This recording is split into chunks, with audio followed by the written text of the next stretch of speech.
A former NBA player was shot and killed near Orlando. 31-year-old Adreian Payne was gunned down at about 1:30 this morning in a townhome community. He was rushed to the hospital where he was later pronounced dead. Investigators say the suspected shooter stayed at the scene and cooperated with deputies. He was arrested on first-degree murder charges. Payne was a former first-round pick and played with the Atlanta Hawks and the Orlando Magic. What I will say is Hazel and I are going to donate $100,000 to a fund in Adrian's name. I call on my Spartan family, Coach Izzo, Magic, Jaren Jackson, Miles Bridges, Matt Ishbia. That's really, really dope of Draymond to do that. All of my Spartan family to come in and let's do something in honor of Adreian.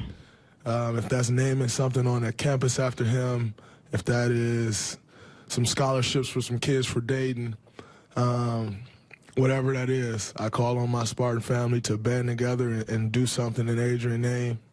That's pretty dope. I mean, I think that that's really, really awesome. But let me just deep dive into the story a little bit. Apparently, according to the news, dude got executed, deleted as a result of intervening and interacting on behalf of a woman that wasn't even his. So let me just read through this a little bit. Man accused of killing Michigan State basketball star Adreian Payne pleads not guilty. That's AP right there. So it says more tragic details have emerged in Monday's shooting death of Adreian Payne in Orlando, Florida. Former Michigan State basketball star, according to court documents, went with his girlfriend to assist a female acquaintance. He went with his girl to assist a female acquaintance who was in an allegedly abusive relationship when the suspect, Lawrence Doherty, shot and killed Payne. Deputies from the Orange County Sheriff's Office said Payne, 31, was unarmed.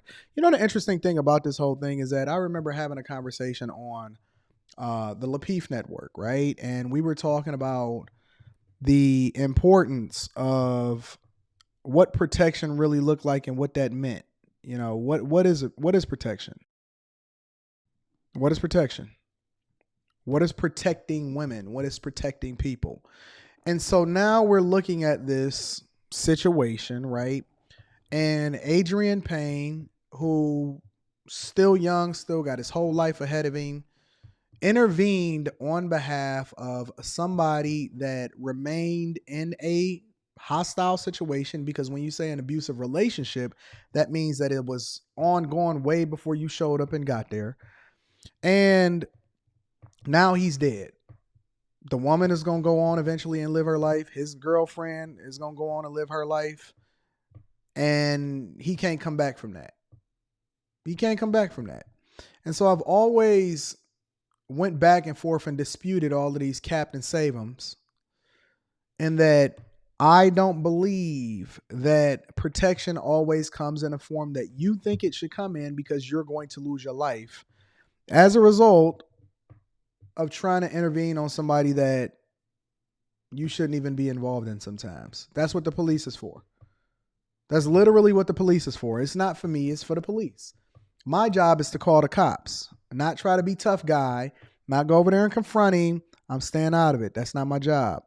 Payne, who played for the Spartans from 2010 to 2014, was shot at 1:30 in the morning. You can forget it. If you tapping in with me and you saying, Anton, I need you to come over here at 1:30 in the morning because such and such is having a confrontation, I'm going to go back to sleep.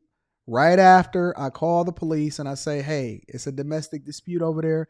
There's no reason why I should be heading over there to try to break something up. I don't know this dude. I don't know what he's capable of. And he wasn't strapped. You're just putting yourself in a difficult situation unnecessarily. 1:30 in the morning, and was pronounced dead at 2:30. Your whole life, you made it to the NBA, you played for the Spartans, you got great connections and great friends. You got your whole life ahead of you, and in less than an hour, it all disappears after being transported to the hospital in Orlando. Wasn't even 30 years old. Wasn't even 30 years old. Arrested at his home. The guy that killed Adreian Payne wasn't even 30 years old. was arrested at his home, the scene of the shooting, and has been charged with first-degree murder with a firearm. He entered not guilty. Affidavit filing. Payne's girlfriend told detectives that she and Payne asked to come to the residence of the shooter. They asked to come. He volunteered. Her name was redacted in the report. They were there, according to the affidavit, to assist Doherty's girlfriend, Tatiana Mesa. Now, I'm not saying that it's Tatiana's fault, but I'm just saying that women named Tatiana that are in a domestic dispute, you stay home, you go back to sleep, you get into bed because you got a daughter, you got a family, you got a life that you need to be living off of. According to the affidavit, his girlfriend described Mesa and Doherty to have a relationship where they argue often, and she has that she has previously responded to be a mediator to prevent any physical violence. We got to divest ourselves from toxic situations. That way we're not even put in a position to have to make a decision of whether or not we need to go over there or not. And I know what they say, it can happen to anybody, but no, it can't happen to anybody because I protect myself. I'm protected against foolishness and violence and toxic situations because I don't align myself with people that put themselves in toxic situations. Facts. Real talk.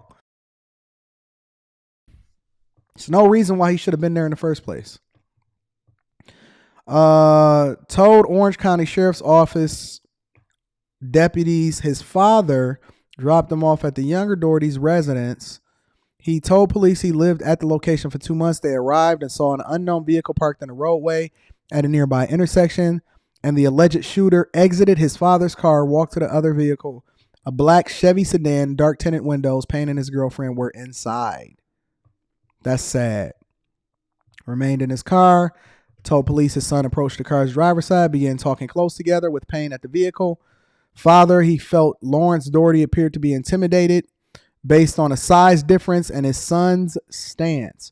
So this dude right here specifically felt intimidated because Payne was 6'10" and 244 pounds, which is one of the reasons why she probably brought her man over there, is to, have intimidation, which I tell people all the time. Listen, it don't matter how big you are. You can talk that big, tall, strong stuff. I've heard people on panels say, yeah, I want to be next to a brawly man and all of that. Bullet ain't got no names on it. You can be tough and strong. This is not 1970 where they riding on subways and they fighting it out, and the only thing you can find is a chain or a bat. This ain't that. This ain't the Warriors. This is real life. 2022, everybody got a gun. Everybody got a heater. Even the little kids over in Chicago is literally at their schools in the parking lot and in the gyms walking around with bags of guns. Nobody is tough no more. All of that 6'10", 224 pounds, dude is 5'8", 150. 5'8", 150. And he's probably going to claim some form of self-defense because the dude was 6'10".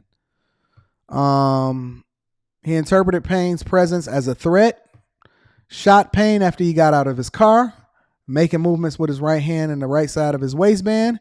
He observed the shape of a gun on the right side of his shirt where he was moving his hand. Doherty claimed Payne said, "I'll smoke you, bruh." All over a woman that wasn't even his. Literally, he's getting into a confrontation over a woman that's not even his, which Doherty said is why he left the vehicle and went into his house to get his gun after the initial verbal confrontation. Nah, that's not going to fly, homie. You can't run in and get your gun and then come back out. That's not going to fly. Not threatening Doherty in any way. Exited his home, according to a witness affidavit, returned to the car holding something under his shirt, which they believe was a firearm. According to the affidavit, security camera video and audio from the residence captured a female saying, "Do not pull out your gun. We were asked to come here." And we were asked to come here. Doherty is alleged to have taken a shooting stance near a tree with both arms leaning forward and fired a single shot at Payne. So he was like this. Then returned inside the home with the weapon. Father told police he left his car after hearing the shot and went to Payne's vehicle, finding the injured guy in the driver's seat and then providing medical aid. Dude went in, got the pistol, went by the tree, aimed at him, hit him one time. Bow. Sad. He said this man tried coming to my house. He cut around my block. He tried shooting me. He act like he got a gun. I shot him. Dang. Got that FN. The affidavit he told, Doherty told deputies Payne was getting in his face and was intimidating due to his size, and he believed the shooting was justified because he was protecting his family and protecting his home. Nah, that's not going to fly. You know you going to jail. Don't pass go. Don't collect $200. So, anyways, long story short, dude lost his life because he went over there. His girlfriend asked him to come over there and defend a woman who remained in a relationship with a man she was going to stay in a relationship whether he got shot or not. And he was talking tough, and the dude went in, got his pistol, and blowly. And that was the end of the conversation. So, I don't want to hear none of this protect women thing. We in 2022, and if you remain in a toxic relationship, you need to get a therapist, a counselor, and call the police instead of running over there trying to play Captain Save them, because it don't matter how tall or how smart you are or how physical you are. A bullet ain't got no names on it. So rest in peace to the homie. I hope everything works out with his family and things like that. I know they grieving, and I know there's no possible way they can bring him back. But for me, this is a learned lesson. I'm not about to subject myself to an environment that's toxic for me and lose everything that I work for a woman that remains in a relationship that I don't even agree with. I love you. I appreciate you. Make sure you guys subscribe to the Patreon. The link is in the description. If you need to kick it with me personally, go to my website, antondaniels.com, and send me an email with the email link. We're going to get you scheduled. And then make sure you subscribe to all of the other platforms as well as this platform, and hit a like for the YouTube algorithm. Rest in peace to the homie. I hope everything works out with his family and that they find some level of closure. But this is unfortunate. Share this with your friends and family. I'm going to holler at you later. Peace.